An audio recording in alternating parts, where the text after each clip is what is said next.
John Fetterman, once again, made some kind of statement. It's not been uncommon for John Fetterman to be siding more and more with conservatives over the last few years. But this one has to do with voter ID, a topic that has come up from time to time. And you may be wondering why it's in the news right now when John Fetterman said he maybe wouldn't be opposed to voter ID laws. But Will, why don't you give us an update of why this has become a story right now, why he was even being asked it to begin with? That's right. A lot of news has been discussed recently, especially with all of these bills moving forward with government funding, about whether or not the SAVE Act would be presented before the Senate. And that's the Safeguard American Voter Eligibility Act. It is something that was passed by the House in mid-2025 and has been waiting and holding in the Senate whether or not they're going to move forward with it. There's a lot of discussion on whether the Senate Majority Leader, Senator Thune, will even make some adjustments to the filibuster rule into a talking filibuster as opposed to the legislative filibuster that we are so used to, where you have to get to the 60 votes to move anything forward in the Senate. A talking filibuster would be much more old school. But this is something that has started to come up now as these bills are moving forward with funding, because a lot of people are seeing this could be the time ahead of the midterms to roll out something like this. And this is something that has national voter ID. To register to vote, you have to have proof of citizenship. These are things that would safeguard American elections. It's something that the ACLJ and ACLJ Action have done action on. There has been a campaign with ACLJ Action to support this. But now you're starting to hear, at the same time that Chuck Schumer went out and called this Jim Crow 2.0, as they like to say whenever there's any sort of voter restrictions, they go back to the race debate and say that this is just trying to disenfranchise minority groups. Yeah, that's a racist type. You're seeing the senator from Pennsylvania, John Fetterman, say this isn't a radical idea. And there's also polling to back that up that we will get into. Yeah. Let's actually play it. This is Maria on Fox Business talking to John Fetterman. What I don't understand, Senator, is why it is so difficult to get the SAVE Act into the portfolio and onto the floor. What's wrong with having an ID to vote? Chuck Schumer last week said if the SAVE Act even attempts to get to the Senate, it is dead on arrival. Why? And me as a Democrat, I do not believe that it's unreasonable or to show ID just to vote.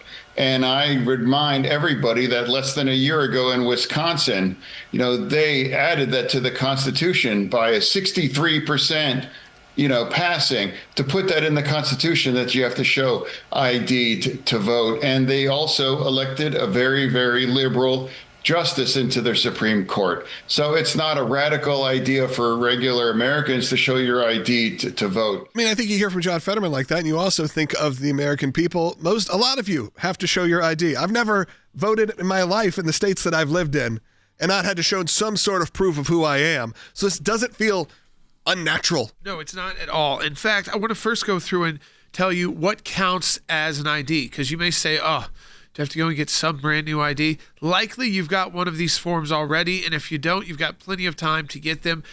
In many places, they will do this at no cost for people who meet certain economic standards. So don't be afraid if you think, well, I don't have the money to do it. Likely your state still wants you to have an ID. So you can use a real ID that's, again, that shows your citizenship. Usually that would be on a driver's license. So updating a current driver's license, you can do that.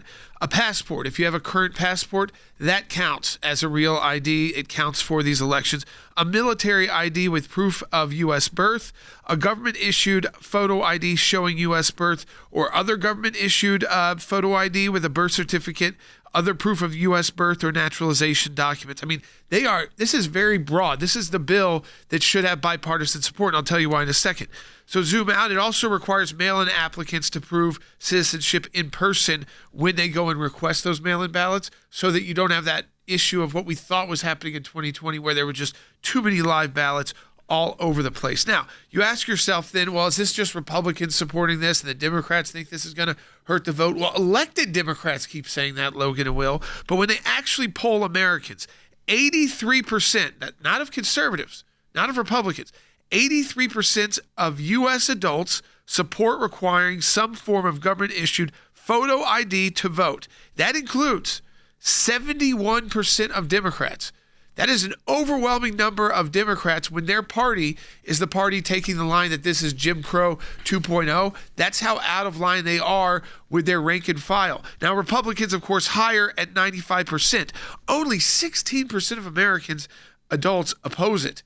And let me tell you, that's probably the group inside the Democrat Party that's running it right now. And the reason they oppose it is they will get less voters if you have to have ID. You know, it's very interesting. They're fighting this so hard.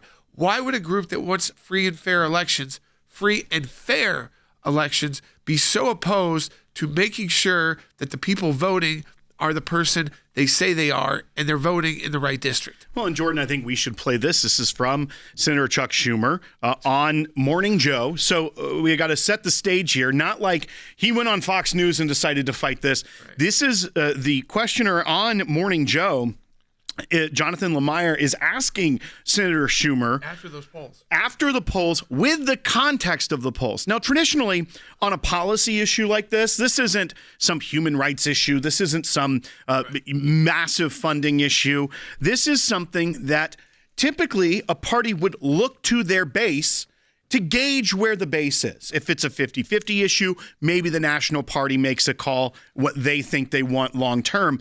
But when it's something that is so lopsided within your own party, traditionally you don't have the leadership of the party then come back and push back in this way. Let's listen to Bite 4 when Chuck Schumer is asked by Jonathan Lemire directly about this. There's a new Pew Research poll that 95% of Republicans, but also 71% of Democrats like this idea. So why do you not? It's Jim Crow 2.0. And I called it Jim Crow 2.0, and the right wing went nuts all over the internet. That's because they know it's true. What they're trying to do here is the same thing that was done in the South for decades to prevent people of color from voting. So, Jordan, the Senate Minority Leader there is taking the question about his own party and decides, we're going to go with what we say whenever there is a bill that would try to strengthen the security of elections, go back to calling it Jim Crow. It's the same old tired talking points, but he doesn't even address what the question was of, what do you say when you see 71% of your party agrees with this idea? Let me just say this. Of those 71% of Democrats, let me tell you, that's a lot of Hispanic voters.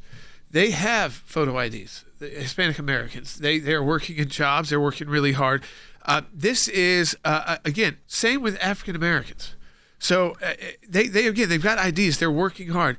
This is about people who don't have legal citizenship in the United States, whether they're Hispanic or from another country, and getting them able to register to vote because they are domiciled here, so they have an address, they can register, and if they show up, if they don't catch it when you register, all they have to do is show up and give that name. They don't have to show an ID, and so they don't have to worry about not having a legal ID in the United States. Their green card could be expired, things like that.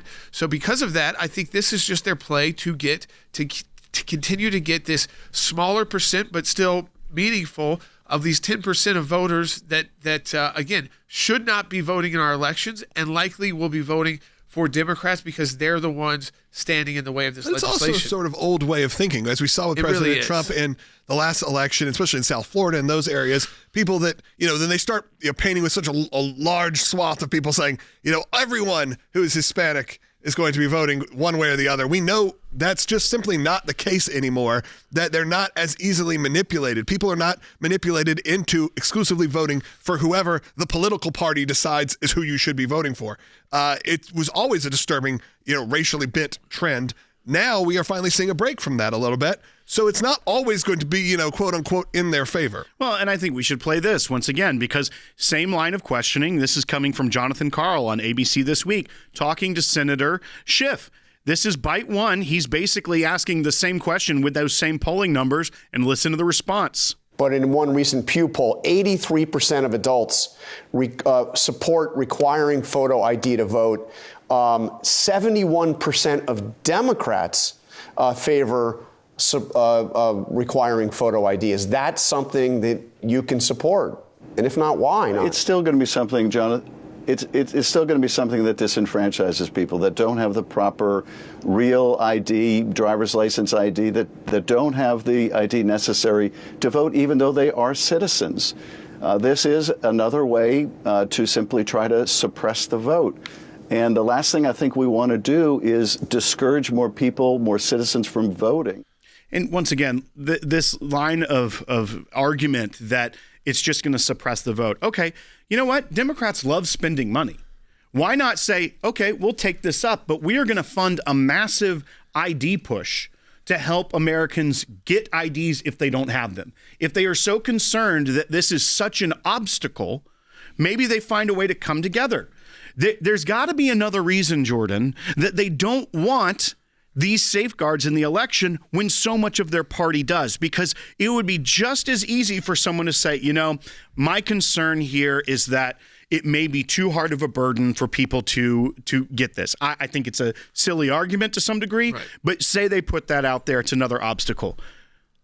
Then find a solution. Say, okay, fine, we will do this because we want free and fair elections, but we want money added to this to help states register voters that are citizens. I think states would be happy to get these IDs out, not the driver's license, but the IDs out at easier than going to a DMV. So if this becomes the law of the land and we uphold this, I think we see this with the SAVE Act.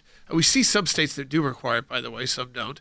But again, those states, I think, will happily provide centers so people can register. And guess who's not going to come? People who aren't here legally. They're not going to risk being thrown out. So what does that do? That keeps voters who should not be voting in our elections because they don't have citizenship here. They have to have citizenship to vote. They can't just have a green card. They can't just be lawful permanent residents. They have to have citizenship. They're not going to show up, Logan, to a government facility, even a makeshift one, if they know that they could be caught right now and be deported very quickly. Yeah,